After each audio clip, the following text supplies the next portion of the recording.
இன்னைக்கு நாம retro movie தாங்க பார்க்க போறோம். Retro movie first day first show பார்த்தா எப்படி இருக்குன்னாக்கா, ஒன் லைன் ஸ்டோரி சொல்ல போனாக்கா, நம்ம ஹீரோ வந்துட்டு ஒரு அனாத பையன். அப்படியேப்பட்ட இடத்துல வில்லன் வந்து எடுத்து வளர்க்குறான். அவர் வந்து வளர்த்தப்பாயிடுறாரு. அவரு வந்துட்டு ஒரு ஆர்டர் கொடுக்குறாரு, இந்த மாதிரி கோல்டன் ஃபிஷ் எட்டுன்னு வரேன்னு சொல்லிட்டு. நீ திரும்பிட்ட தம்பி, இது லாஸ்டா ஒரு வாட்டி எட்டுன்னு வந்துன்னு சொல்லிட்டு அதை ஹீரோ வந்து என்ன பண்ணாரு, அவர் பார்த்தா கல்யாணத்துல போயிட்டு நீ அந்த கோல்டன் ஃபிஷ் கொடுத்துட்டா நான் உன் பொண்டாட்டி விட்டுறேன், இல்லைன்னா அவளை கொன்னுடுவேன் அப்படின்னு மேட்ரு. அங்க நடந்த சண்டையில ஹீரோ ஜெயிலுக்கு போயிடுறாரு. அதுக்கப்புறமும் விடாம அந்தமானுக்கு எதுக்கு போனாரு, ஹீரோனு போயிட்டாரு, அந்தமானுக்கு போயிட்டாரு. இதுக்கப்புறம் அந்த கோல்டு ஃபிஷ் தான் என்ன ஆச்சு, இதுக்கப்புறம் ஹீரோ திருந்தினாரா, அவர் கோவத்தை கண்ட்ரோல் பண்ணாரா, சண்டை போடாம இருந்தாரா, இந்த நேரத்துல இந்த கோல்டு ஃபிஷ் கிடைச்சிச்சு. இதுதாங்க ஓவராலா ஒன்லைன் ஸ்டோரி. மூவியோட பிளஸ் பாயிண்ட்ஸ் என்ன சொல்ல போனா, ஃபர்ஸ்ட் ஹாஃப் எல்லாம் ரொம்ப ஸ்பீடா போயிடும், ஜெட்டு வேகத்துல போகுது. அப்படியே கன்னிமா சாங் ஆகட்டும், ஒரு சாங் ஒரு மூவ் ஃபைட்டு அப்படியே ராக்கெட் மாதிரி போயினே இருக்குன்னு வச்சுக்கோங்க.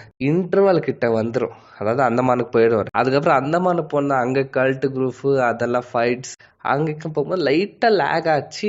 பட் பரவாயில்ல, ஓவராலா சூர்யா ஃபேன்ஸுக்கு பார்க்கலாம். நானும் சூர்யா ஃபேன் தான், நல்லா பார்த்துட்டேன். என்ஜாய்மெண்டா இருக்கு. ஒன் டைம் இல்ல 2-3 வாட்டி டீசென்ட் வாட்சபிள் தான். தேங்க்யூ. அப்புறம் கட்டர் ரைட்டா சொல்லுங்க எல்லாரும் 1K லைக்காவது கொடுத்துருங்க. தேங்க்யூ.